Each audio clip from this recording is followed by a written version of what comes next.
매년 다가오는 추석입니다. 추석이라는 낱말의 뜻은 가을 추자에다가 저녁 석자, 밤 석자, 가을밤이죠. 음력으로 8월 가을밤에 가장 큰 달이 떴을 때 대보름이라고 그러죠. 8월 대보름, 그 다음에 정월 대보름. 그래서 한가위라고 합니다. 8월 한가운데 크게 뜬 달을 생각하면서 한자 크다라는 거죠. 가위, 가운데. 한가운데 크게 뜬 달이라서 결국 큰 달이 됐다. 그런 의미를 갖는다고들 해요. 추석이 되면 땅에서 분주하게 살던 인생이 잠시 멈추어 하늘을 생각합니다.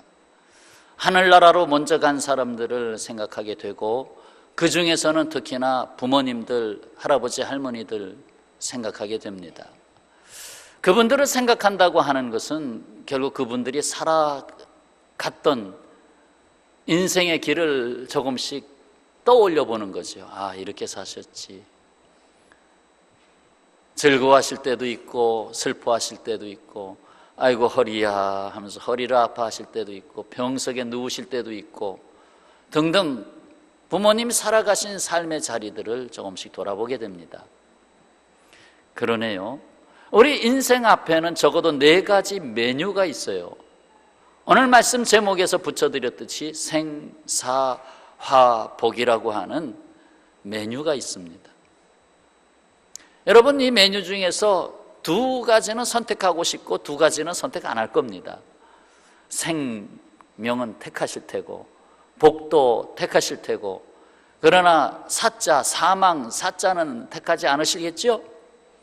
그리고 화, 뒤에 가서는 저주라는 말로 바꿔서 나오는데 화 혹은 저주, 그거 택하지 않으시겠죠?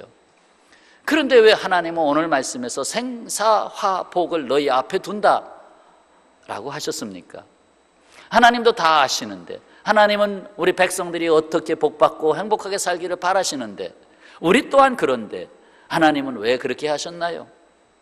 그것은 이 세상이 살아가는 삶의 모습을 볼 때, 이 죄악에 물든 세상에서 인생이 살아가는데 볼 때 원하지 않는 사망의 길, 화를 자초하는 길로 사실 가는 사람들이 너무 많다는 것입니다. 그래서 오늘도 그것을 먼저 여기 17절, 18절에서 말씀하시지 않았어요? 그러나 내가 만일 마음을 돌이켜 듣지 아니하고 유혹을 받아, 세상의 유혹을 받아 다른 신에게, 이 세상 신들에게 절하고 그를 섬기면 내가 오늘 너희에게 선언하노니 너희가 반드시 망할 것이다. 사망할 것이다. 너희가 요단을 건너가서 차지할 땅에서 너희의 날이 길지 못할 것이다. 너희가 살아가는 삶의 자리에서 보람 있고 즐겁게 살아가야 되는데, 그 살아가는 삶의 자리가 괴롭고 힘들고 고난의 연속이고 화의 연속이고 그럴 수밖에 없구나. 이에 오늘 생명으로 가고 복으로 가는 삶이 있으니 그 길을 택하라 라고 우리에게 주시는 4가지 말씀을 듣고자 하는 것입니다. 오늘 이 말씀을 깊이 새겨두셨다가 아무래도 가족들이 더불어 모이는 추석 명절인데, 이 명절에 이 말씀 다시 가서 전할 기회가 되면 전하시고, 또 이 말씀으로 각 가정에 추석에 임하는 우리의 생명의 복음을 전파하는 우리의 삶의 자세해 주시는 말씀으로 다시 새기시기를 바랍니다. 자, 첫째로 택하라. 내 생명이신 하나님 여호와를 택하라. 따라서 하시죠. 택하라. 우리가 살아가는 데 있어서 택함은 매우 중요합니다. 무엇을 택할 것이냐, 이것은 굉장히 소중한 것입니다. 택함이 잘못되면 평생을 망치는 것입니다. 택하라. 내 생명이신 하나님 여호와를, 그것도 첫 번째로 택하라는 것입니다. 하나님을 첫 번째로 택하라. 자, 19절 말씀을 같이 봉독하겠습니다. 내가 오늘 하늘과 땅을 불러 너희에게 증거를 삼노라. 내가 생명과 사망과 복과 저주를 내 앞에 두었은즉 너와 내 자손이 살기 위하여 생명을 택하고. 자, 생명을 택하고. 첫 번째 말씀, 생명을 택하고. 근데 생명을 택하라 하는 말은 어떤 말입니까? 내가 죽을 지경에 대해서 나 살아야 되겠어, 나 살아야 되겠어, 나 살아야 되겠어, 이겁니까? 과연 생명을 택한다는 게 뭡니까? 그래서 20절에서 답을 주시고 계십니다.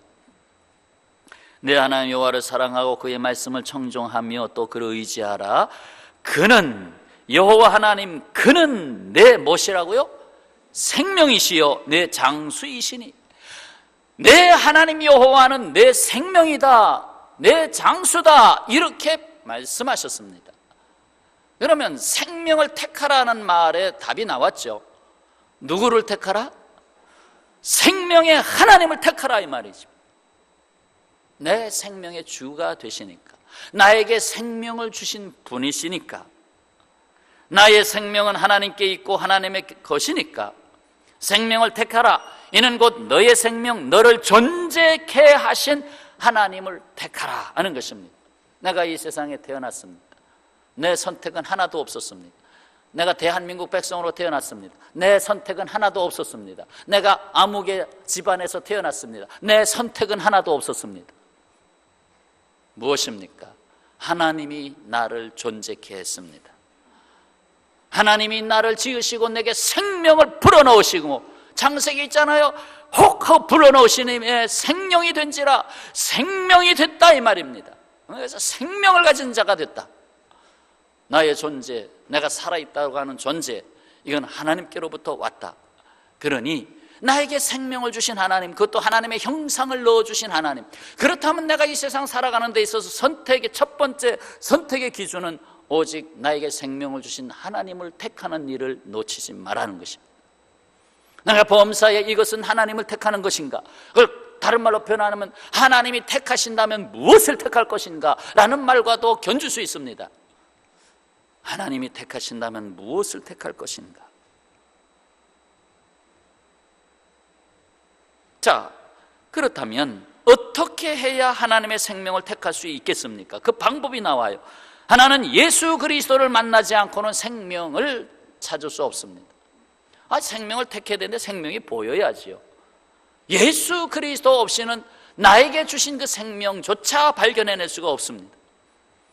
요한복음 14장 6절, 예수께서 이르시되 내가 길이요 진리요 생명이니, 길이요 진리요 생명이니 나로 맘지 않고는 아버지께로 올 자가 없느니라. 생명의 아버지께로 갈 자가 없느니라. 예수 그리스도를 택하지 않고는 생명을 택할 수가 없다. 생명을 찾을 수가 없다. 생명을 발견할 수가 없다.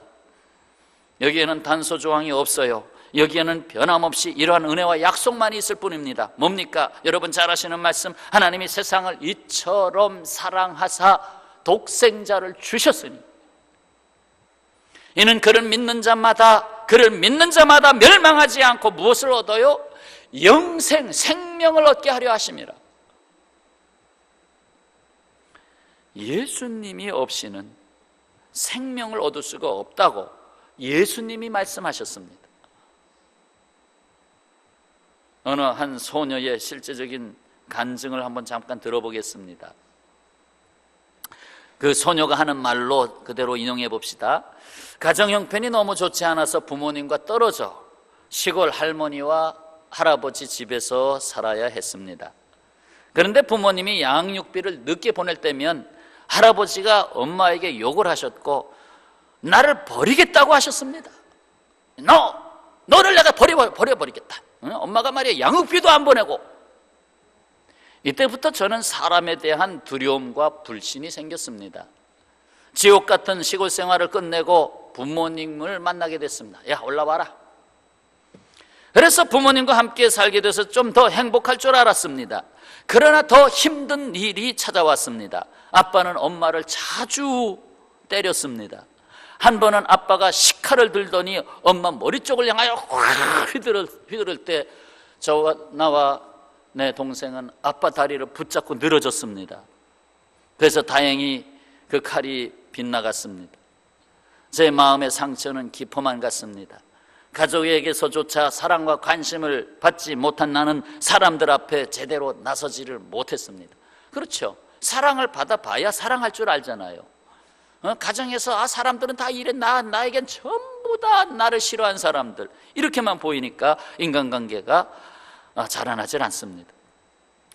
아무도 쓸모없는 저를 좋아해 주지 않을 거라고 생각했지요. 초등학교 5학년이 끝나갈 무렵에 좋은 운동 그 감독을 만나게 됐고, 그래서 그 감독은 무료로 운동 선수 생활을 할 수 있도록 도왔습니다. 그때부터 운동을 하면서 친구를 사귀게 됐는데, 이제 이 주인공은 소녀라고 그랬죠. 여자. 근데 자기가 좋아하는 사람은 전부 여자입니다. 남자는 관심 바뀌었습니다. 여자만 좋아하게 됐습니다. 중학교 들어갔어요. 머리를 짧게 잘랐어요. 그러니까 더 여자들이 자기를 사랑하는 거예요. 그러다가 동성연애에 빠졌습니다. 동성연애, 여자끼리 부부 생활하는 거예요. 동성연애에 빠졌습니다. 그러니까 자기를 남자로 여기는 것이, 나는 여자인데 상대방이 나를 남자로 여기고 동성연애에 빠집니다. 생각해보면 부모가 남녀로서 부부가 서로 사랑하고 하는 모습을 보면서 자랐어야 되는데, 그렇지 않으니까 남녀로서의 관계에 실증을 느낀 겁니다. 그러면서 여자끼리의 사랑을 결국 택하게 된 거예요. 뭐 자기가 택하지 않았어도 그 분위기에 빠져 들어가 버리고 만 거지요. 자, 운동선수로 대학에 들어가서 운동을 하다가 다리를 다쳤습니다. 십자 인대가 전부 파열됐다는 진단을 받았습니다. 이건 선수에게는 끝입니다. 절망감이 왔습니다. 그래서 이제는 죽어야 되겠다. 결국 자살을 하기 위해서 아주 구체적인 계획을 세웠습니다. 이때 어느 때 어떤 방법으로 죽어야 되겠다. 방법까지 구상하고 날짜 대략 시기까지 구상하면 자살할 확률이 많습니다. 그런데 기적 같은 일이 일어났습니다. 대학교에 교회 모임, 크리스찬 모임이 있었는데 그 모임을 인도하던 언니를 만나게 됐습니다.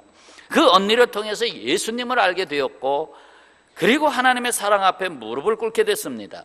나의 삶을 회개하고 주님을 구주로 영접했습니다. 그러던 어느 날이었습니다.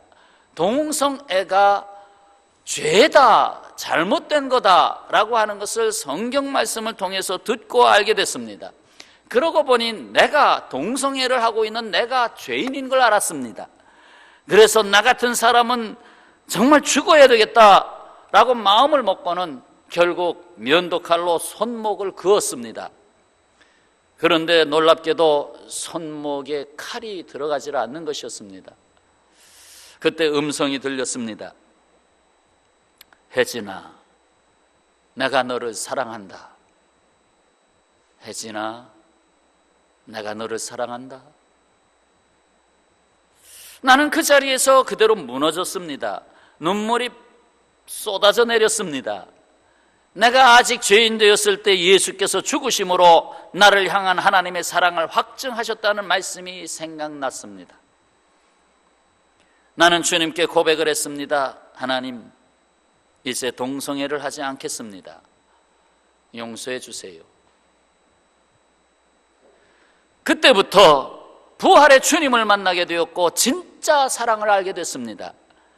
동성애로부터 자유함을 얻게 됐습니다. 그리고 이제는 좋은 남친과 결혼할 마음이 생겼습니다. 예수님이 주신 행복한 가정을 이루고 싶었습니다. 오늘 이 이야기는 빛과 소금이라는 책 2월호의 금년도 2월호의 오혜진 이야기라고 하는 간증문을 줄여서 옮겨드렸습니다. 그렇습니다. 예수님을 만남으로 절망과 죽음의 문턱에서 다시 생명을 택하고 하나님이 주시는 복을 받아들이는 사람으로 일어났습니다. 나는 죽어야 될 사람, 이 세상에 살아서 무엇을 이루겠느냐 스스로 절망했던 사람, 그러나 결국 주님을 만나고 주님의 말씀이 그에게 임하고 결국 그는 새로운 삶을, 행복으로 갈 수 있는 삶을 찾아갈 수 있게 된 것입니다. 이를 위해서 예수께서는 우리에게 이 생명을 주시기 위해서 사망이라는 대가를 치르셔야만 했습니다. 생각해 보세요. 내 앞에 4가지 메뉴가 있는데 그 중에서는 내가 취해서는 안 되는 사망이라는 메뉴와 저주라는 메뉴는 택해서는 안 되잖아요. 그래서 그걸 예수님이 먹어버려야 됐습니다. 그래서 예수님이 사망을 받아야만 했고 예수님이 저주의 십자가를 받아야만 했습니다. 그리고는 부활로서 우리에게 새 생명을 주셨고 우리에게 주님과 동행하는 복된 삶을 주신 것입니다. 그래서 한 알의 밀이 땅에 떨어져 죽지 아니하면 한 알 그대로 있고 죽으면 많은 열매를 맺느니라. 그 한 알의 밀이 바로 예수 그리스도로 표현한 거 아닙니까? 영화 노틀담의 꼽추의 원작 파리의 노트르담과 레 미제라블의 저자로서 세계적인 문호로서 명성을 떨쳤던 빅토르 위고를 아시죠? 그가 1841년을 전후로 해서 BC와 AD로 나뉘어지는 인생을 살게 됩니다.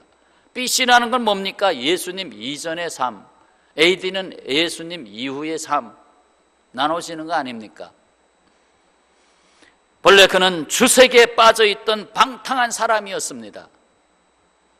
아주 그냥 여자들만 따라다니고 주색에 빠져있는 사람, 빅토르 위고. 그러나 그가 어떤 계기를 겪게 됩니다. 그의 딸 레오 폴리느라고 하는 딸이 있는데 아버지의 타락한 삶을 더 이상 볼 수가 없었습니다. 너무 괴로웠습니다. 아버지가 저렇게 살다가는 분명히 지옥으로 가실 터인데 안 되겠다. 그래서 유서를 씁니다. 하나님의 품으로 돌아오세요. 그리고는 강물에 뛰어들었습니다. 위고는 딸의 죽음과 유서 앞에서 울부짖습니다. 나의 타락한 삶이 딸을 죽였다. 이제 주님의 품에 거하리라. 그는 그 후에 후생국에 들어가 가난한 사람들을 도왔고 말년에는 프랑스 국민들로부터 가장 존경받는 사람 중에 하나가 됐습니다. 그는 사망으로 가는 삶에서 생명의 삶을 따라 나아가게 된 인생을 돌아보면서 이렇게 자술했습니다. 하나님을 만난 순간부터 인생관이 달라졌다. 이 진리는 사랑하는 딸의 생명을 주고 산 것이다. 내가 받은 이 진리는 사랑하는 딸의 생명을 주고 산 것이다 라고 말했습니다. 딸이 자살이라는 죽음으로 아버지를 돌이키려고 한 것은 합당치 않습니다. 하지만 죽음이 없이는 생명의 가치를 알 수도 없었고 받을 수도 없었다는 사실을 가르쳐주고 있습니다.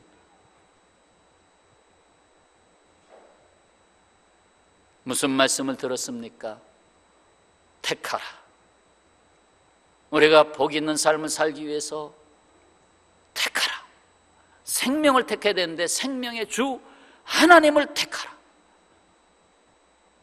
자, 두 번째는 그럼 무엇일까요? 사랑하라. 내 하나님 여호와를 따라서 하시죠. 사랑하라. 자, 20절 말씀에 처음에 나옵니다. 아까 19절 끝에서부터 말씀이 나오기 시작했는데 20절 내 하나님 여호와를 사랑하고. 여러분, 이 세상은 사랑이란 단어를 가장 많이 사용합니다. 유행가도 전부 사랑에 대한 노래들입니다. 하나님을 사랑하는 이것이 첫째가 되지 않기 때문에 사람들은 그 허전한 마음 뭔가를 찾기 위해서 다른 변질된 사랑을 많이 합니다. 그래서 세상 유혹을 따라가고 이생의 자랑을 따라가고 변질된 사랑을 하게 됩니다. 그래서 하나님은 우리에게 아니야, 이것이 첫째가 되지 않으면 너의 사랑은 질서가 잡히질 않아. 하나님을 첫째로 사랑해라. 그거 가르치셨잖아요. 바리새인들이 예수께 물었잖아요. 첫째 되는 계명이 무엇입니까? 하니까 내 마음을 다하고 뜻을 다하고 목숨을 다해서 주 너의 하나님을 사랑하라고 했지 않았습니까? 그것이 첫째다. 하나님을 사랑하는 것이 첫째다. 내게 생명을 주신 하나님이시기 때문에 내 생명을 다하여 하나님을 사랑할 뿐입니다. 부모님 사랑하잖아요, 자녀들이. 왜? 부모님이 나를 낳아주셨으니까. 그럼 더 올라가 보세요. 결국 내게 생명을 부여하신 분은 하나님이시잖아요. 그러니까 하나님을 사랑하는 것 당연하지 않습니까? 그러나 내게 생명을 주실 때 목적을 주셨잖아요. 너는 이 세상에 내가 어느 때에 어느 환경 속에 보낼 것이다. 너 그 환경 탓하지 말고 거기서 내가 너를 통해서 무엇을 이루는가를 너는 나타내야 된다. 이 생명을 잃은 인간을 위해서 하나님이 하신 일이 있잖아요. 여러 가지 방법으로 이 땅에 하나님이 오실 수 있겠지만, 그러나 결국 하나님이 결정한 것이 무엇입니까? 독생자 예수 그리스도를 주는 방법이다. 결국 희생의 대가를 치르는 방법이다. 너희들이 죽어야 할 것을 내가 죽겠다. 거기에는 희생적 사랑 아가페 외에는 방법이 없습니다. 그래서 하나님이 세상을 이처럼 사랑하사, 이처럼이 뭡니까? 독생자를 주셨다. 그것이 이처럼 십자가에 주셨다. 하나님께서 우리에게 오시는 그 길이 사랑의 길을 따라서 오셨다. 제일 좋은 길, 사랑의 길을 따라서 오셨다. 당연히 그렇다면 우리도 하나님께로 나아가는 길도 역시 사랑의 길로 가야 된다. 물론 다른 말로 표현할 때 우리는 하나님을 믿어라 라는 말로 표현을 많이 하지만, 그 믿음이 삶의 질로 나타날 때 사실상 사랑으로 나타나지요. 하나님을 사랑해라. 그렇습니다.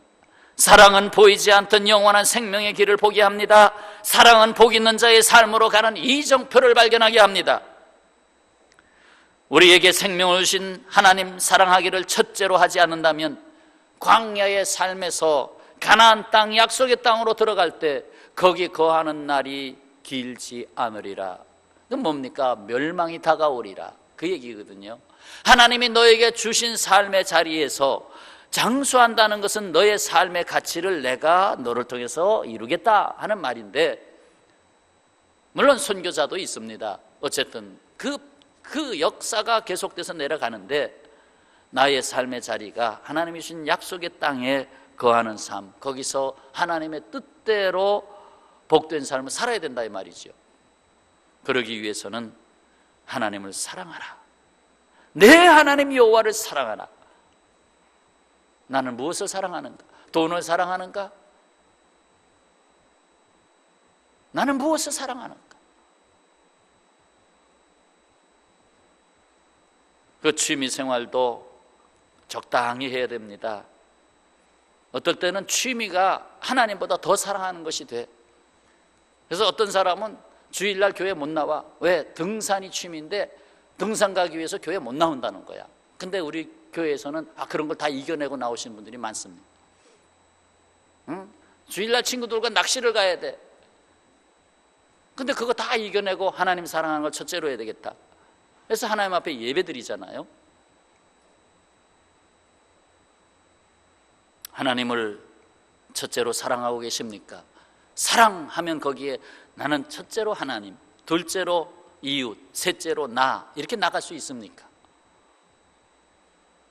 자, 그러면 세 번째 말씀은 뭡니까? 행하라. 행하라.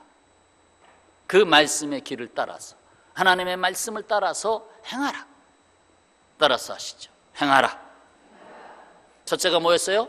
택하라. 둘째는 사랑하라. 셋째는 행하라. 자, 20절에서 역시 계속됩니다. 내 하나님 여호와를 사랑하고 그의 말씀을 청종하며, 그의 말씀을 듣고 따르라는 거죠. 듣고 따라라.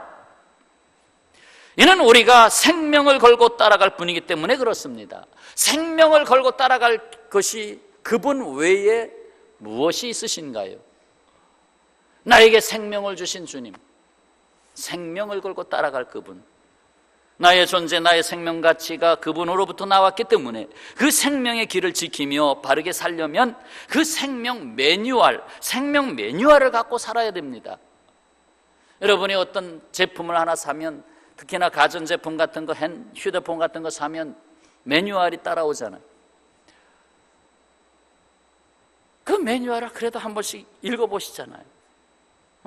저 같은 것도 그래도 내가 몰랐던 기능이 있을 수 있겠다 해서 막 넘기다가 이거는 알아둬야 되겠네 하면 딱 접어두죠. 그러면 극대화시키는 거죠. 이왕 물건을 비싼 값으로 샀으면 그 기능을 최대한 사용해야죠. 참, 저는 원래 전자공학을 해가지고 그런 게 조금 남보다 조금 앞서가는 건 있어요. 그래서 컴퓨터 아이들은 기껏해야 게임하는데 컴퓨터 쓰고 막 가끔가다 숙제하는데 좀 도움을 받는데, 저는 컴퓨터가 10사람, 20사람의 몫은 하고 있습니다. 저에게 있어서는. 뭐 이용하지, 다른 사람은 이게 뭐야 하는 것들도 다 제가 이용합니다. 아주 엄청난 그런 어플들도 컴퓨터에서 다 이용해가지고 아주, 물론 거기에도 약점이 있을 수 있습니다. 어쨌든 간에 매뉴얼을 알면 제대로 사용한다는 거예요.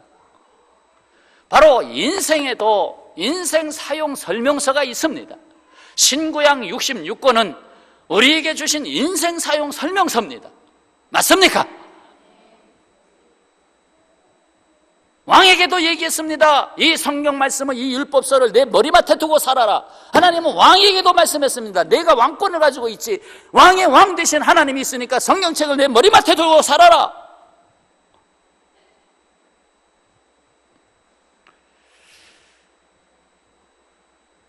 하나님의 말씀을 듣고 따라 행하는 것이 바로 우리가 인생을 바르게 사용하는 것이다. 그 말씀이 인생 매뉴얼이다. 예수께서 말씀하십니다. 나더러 주여 주여 하는 자마다 천국에 다 들어갈 것이 아니요 다만 하늘에 계신 내 아버지의 뜻대로 행하는 자라야 들어가리라. 행하는 자라야 들어가리라 했습니다. 우리가 거듭나면 행함이 바뀝니다. 우리가 욕먹는 게 뭡니까? 저 사람 참 믿음이 되게 없어, 이렇게 욕먹습니까? 아닙니다. 믿음은 겨자씨만한 이 믿음만 있어도 역사가 일어나요. 믿음이 없다고 욕먹지 않습니다. 아이, 저 사람 하는 짓을 봐, 저 사람 저 입에서 나오는 말 좀 봐. 그래서 욕먹는 거죠. 그게 다 행함이거든요. 뭐 요즘은 아주 독설적인 말을 해야 유명해진다고 그러더라고요. 그 왜 그렇게 됐습니까? 그래서 욕 많이 하는 사람은 뜬다는 거예요. 그래서 뭐 쌍기역을 많이 사용하고 아유 참 입에 담을 수도 없는, 그래서 그런 거 읽어보면 속에서 심장마비가 올 정도로 그런 쌍스러운 이야기들을 많이 하는데, 그게 해야 유명해진다나요? 연습해 볼까요? 다 같이 욕하기 시작. 1분간 할 수가 없잖아요. 행하라. 인생 매뉴얼이 있다. 내 말대로 된다. 내가 좋은 말을 하면 좋은 인생이 되고, 내가 상스러운 말을 하면 상스러운 인생이 되고, 내가 감사하면 감사하는 인생이 되고, 불평하면 불평하는 인생이 될 거다. 하나님의 말씀에는 신비를 담고 있어요. 들을 때, 읽을 때, 행할 때가 다 다릅니다. 요점은 행할 때에 비로소 그 말씀의 능력이 나타난다는 것입니다. 탁상 공론이 아니잖아요. 그냥 앉아서 명상하는 게 아니잖아요. 하나님 말씀, 말씀이 이렇게 좋네, 내가 너와 함께함이라, 너무 좋아요 하나님, 너무 좋아요, 이렇게만 하고 있나요? 주님이 나와 함께 행하시면 하나님이 원하시는 대로 행해야 될 거 아니에요. 아브라함이 이삭을 바치라는 하나님의 말씀을 들었을 때에 참 고개를 갸우뚱거릴 수밖에 없습니다. 하나님이 독생자 외아들 이삭을 줬는데 바치라니, 하나님 왜 그러시나요? 차라리 낳다가 죽게 하시지, 이렇게 다 청년이 됐는데 이제야 바치라고 하시나요? 그러나 그 의심을 거두고 순종하고 말씀대로 행했을 때에 어떻게 됐습니까? 죽음을 향하여 가는, 제단 앞에 죽음을 향하여 가는 길이 아니라 생명으로 가는 길이 확실하게 체험됐습니다. 그것이 막다른 길목이 아니라 여호와께서 친히 준비하는 여호와 이레의 역사를 체험했습니다. 말씀을 놓고도 길이 보이지 않으십니까? 그렇다면 마지막 단계 행하라 하는 이 단계를 하지 않았기 때문에, 그 어디 가입하려면 무슨 단계 마지막에 완료 이렇게 가잖아요. 정말 행하라. 우리의 삶을 주님이 원하시는 대로 완료시킬 수 있는 그 행함은 한 걸음의 차이입니다. 그래요. 정말 한 걸음의 차이예요. 한 걸음을 내 디뎠느냐 안 디뎠느냐의 차이예요. 10걸음 20걸음 이게 아니고, 한 걸음 가다가 쓰러져도 한 걸음의 차이가 행함입니다.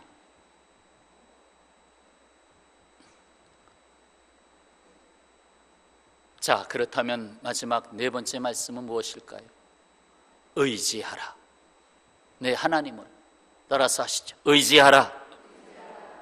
자, 20절 말씀에 역시 내 하나님 여호와를 사랑하고 그의 말씀을 청종하며 또 그를 의지하라. 그를 의지하라.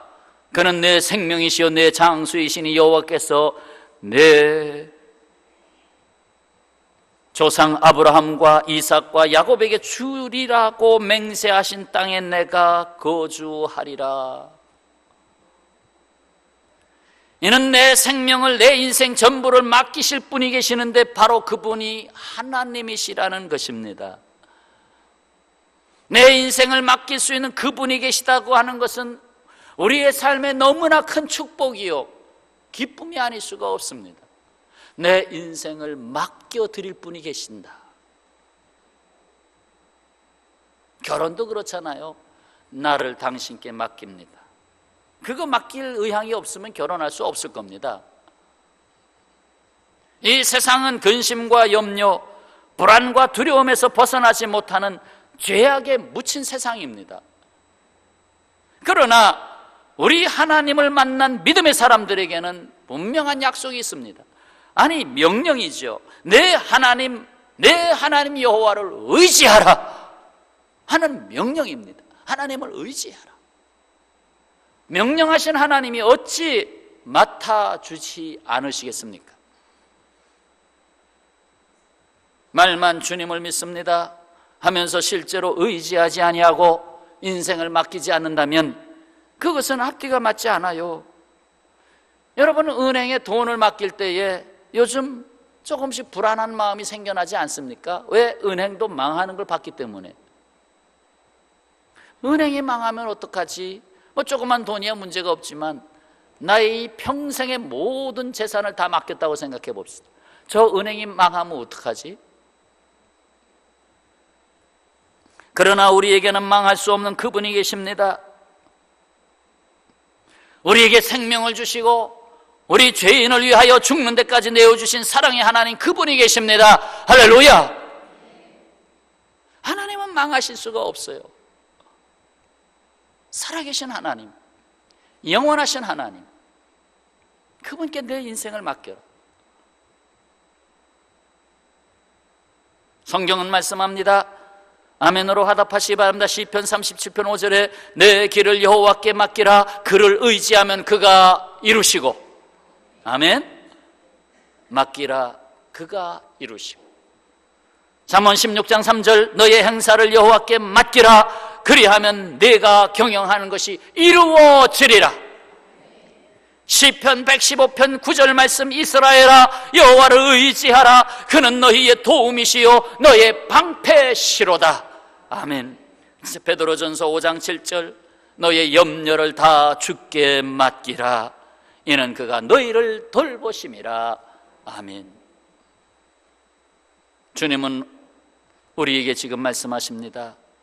너의 인생을 내게 맡겨라. 내게 맡겨라.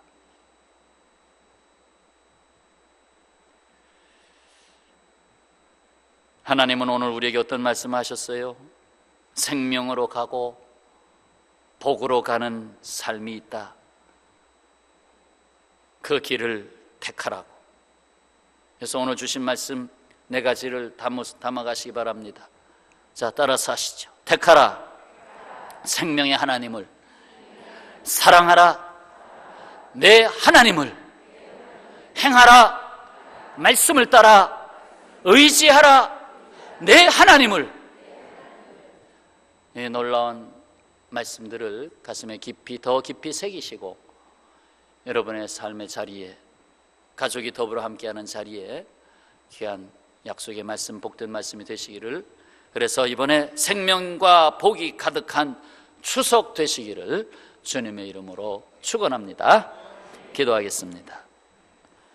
아버지 하나님, 택해야 할 삶의 자리, 사랑해야 할 일, 행해야 할 일, 의지해야 할 일에 이 네 가지의 말씀을 오늘 우리에게 분명하게 가나안을 목전에 두고 모세를 통해서 이스라엘 백성에게 주신 것처럼 우리에게 약속의 땅의 삶으로 들어가고자 하는 그 삶의 자리에 길목에 주시는 말씀이 오니 아버지, 항상 이 말씀을 새겨받고 주님의 원하시는 생명이 있는 삶, 주님의 모든 것을 담아서 수레가 되는 복 있는 자의 삶이 될 수 있도록 역사하여 주시옵소서. 이번 추석 명절에 모이는 모든 가족의 자리 위에 주님께서 함께 하시고 주님의 큰 구원의 역사도 함께 하시고, 혹이라도 세상 유혹과 불미스러운 일들, 상처가 되는 일 틈타지 않게 하여 주옵소서. 예수님의 이름으로 기도하옵나이다. 아멘.